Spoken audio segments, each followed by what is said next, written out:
Relisons de nouveau Romains 6, nous pouvons être ressuscités des morts, sans avoir été amenés à cette position de mort. Comprenez-vous pleinement que vous ne pouvez pas partager la vie de résurrection en Christ sans avoir été enseveli avec Christ en sa mort?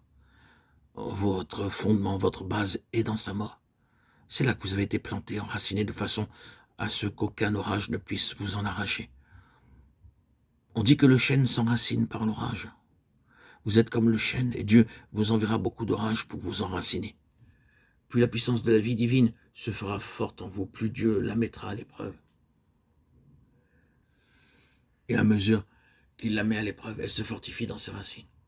Vous ne pourrez jamais connaître la victoire décrite dans Éphésiens 1 d'une façon permanente si vous n'avez pas expérimenté Romains 6 comme base personnelle et ininterrompue. Vous demandez ce qu'est Romains 6? Écoutez l'apôtre. Ne savez-vous pas? Oui, nous sommes ignorants. Les 99% de l'Église sont ignorants. Ils pensent que Romains 6, c'est seulement de la théologie. Ils ont relégué ce chapitre sur les planches de leur bibliothèque théologique.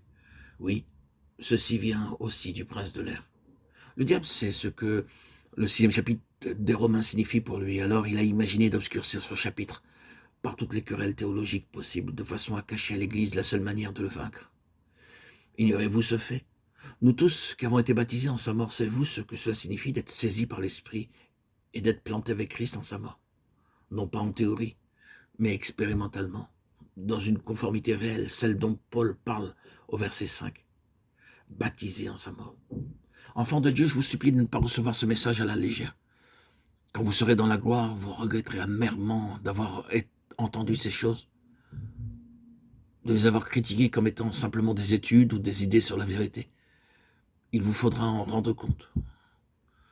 Je vous en supplie, sachez vouloir laisser au Saint-Esprit la liberté de vous faire réaliser ce que cela signifie d'être planté dans la mort de Christ, car c'est seulement ainsi que vous deviendrez conforme à l'image du Christ.